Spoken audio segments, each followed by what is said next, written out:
So I think I know everyone almost, but I'm Peter, and I had the privilege of helping to make some statues for the Buddha Hall. So, so yeah. And yeah, I agreed to answer some questions because I don't like preparation, and anyway, there's no wisdom that can come from me. So even though these spots are really insightful, I'm not sure what I can offer, but anyway. Happy to answer some questions, but nothing on sport. Okay. Or baking. Peter, would you tell us a little bit about your background, how you got into art, and especially how you got involved with Buddhist art and statue making? Okay. My parents are both artists, were both artists, they passed away, but so I've always had an interest.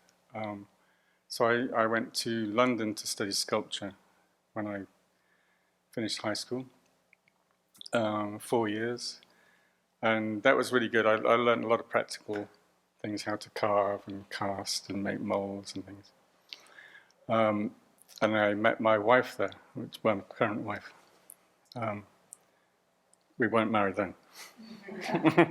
Anyway, at the end of the course, we decided to go to India because I'd become.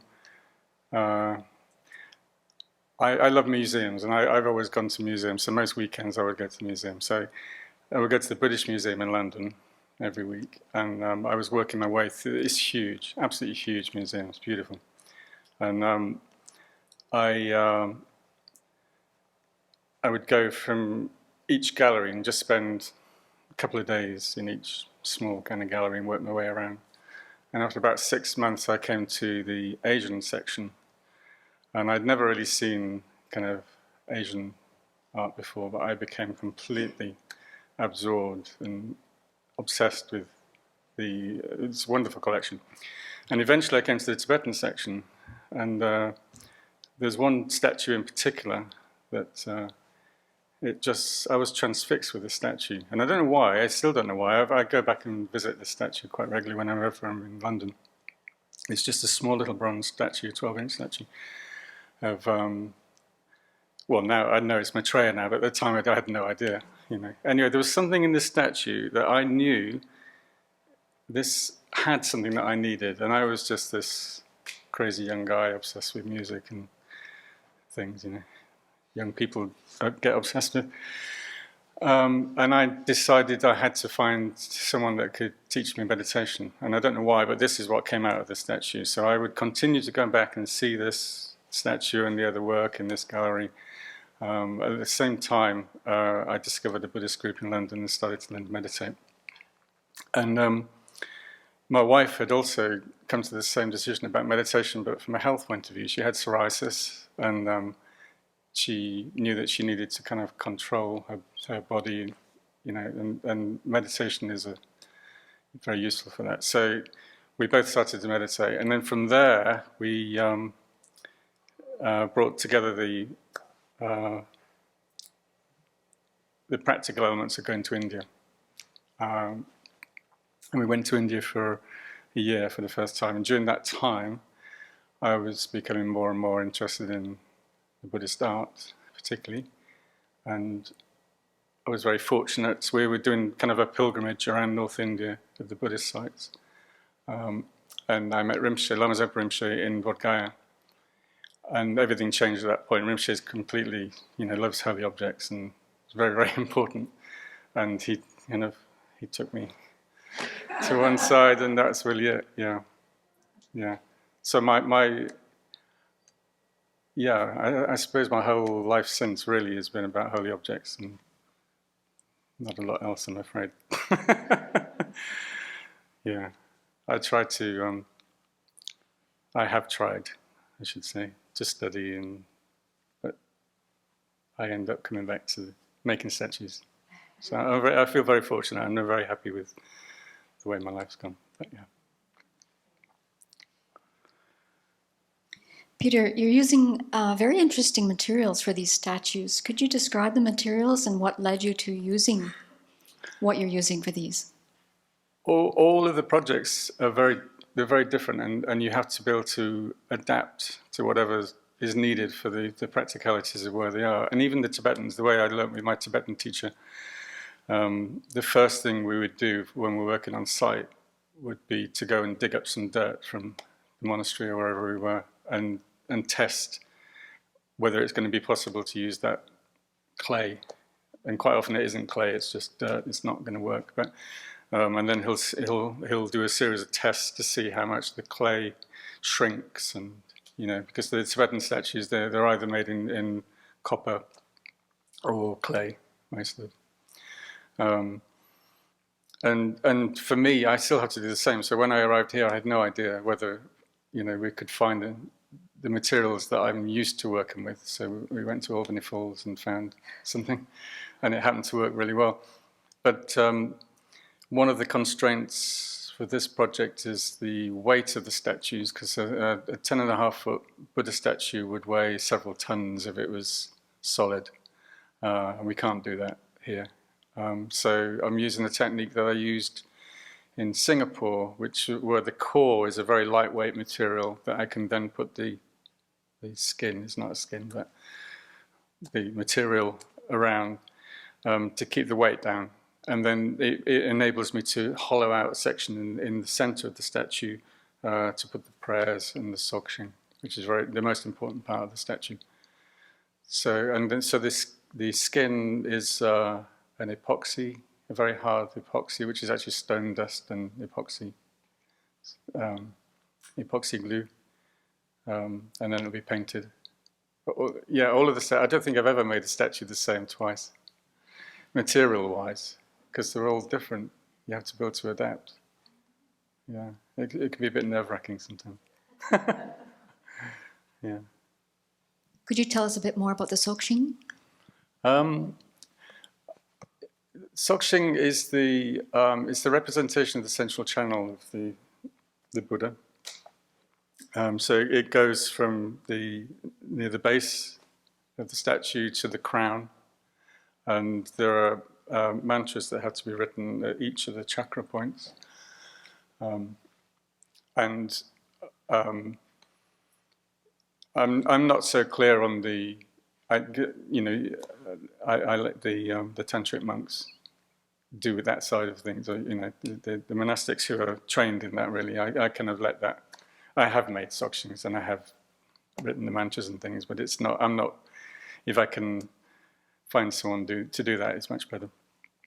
And it's really the core. It's the most important. It's the power, I think, of the statue, and the prayers around the sokshin. Normally, the whole statue will have mantras in every part of the body, but again, if we were to do that, it would weigh several tons. So the statue that Venerable has seen in Jamyang Buddhist Centre in London, that's completely full, and it will weigh several tons, and we had to reinforce that whole part of the gompa because of that. Really, really tightly wound paper mantra. Yeah. The statues for the Buddha Hall here at the Abbey have kind of an unusual configuration, and so you've been working on these statues in France. Can you tell us how you work with your mind, how you prepare your mind for approaching a day's work? Traditionally, you're encouraged to do prayers and motivate. Of course, I think for me, it's such a practical, mechanical job. The mind is kind of it's difficult to keep it kind of focused on that. So as I think a Thangka painter would find it. They get absorbed. It's a very spiritual practice, painting Thangkas. For me, I'm not a very spiritual person, so it's difficult. So I find it more difficult, probably, than I would if I was a Thangka painter. But I'm not a Thangka painter, so I wouldn't know. But I think Thangka painters can completely get absorbed because you just sat down looking at one image. You're working with the body of the Buddha, and you've got color as well, which helps. later on in the process. For me, I only see color right at the very, very end. Most of 99.9% of the time it's a grey, white color. So am I, with all the dust. Yeah. But there is something really special about 3D objects, 3D holy objects. There's a real power, and you do feel that. And some of the statues, some of the deities, it's really palpable. You can feel, and even before the finish. And it's not me, it's nothing I'm doing. There's something that comes in. I mean, traditionally the Buddha's entering.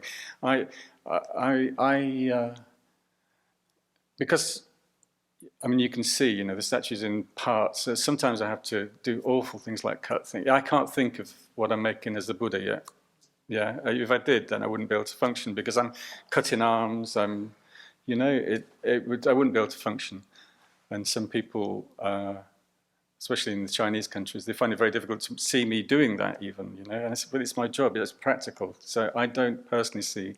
So that's partly why I think the most important part is the mantras and the sokshin and the consecration and then the practice afterwards. And that's what makes the Buddha statue. It's not me. I'm not making a Buddha statue. I'm making a form. And in fact, Rinpoche is really clear. Rinpoche always says the art of the statue. Rinpoche will never say there's a problem with the with the statue, with the Buddha, or you need to change the shape here.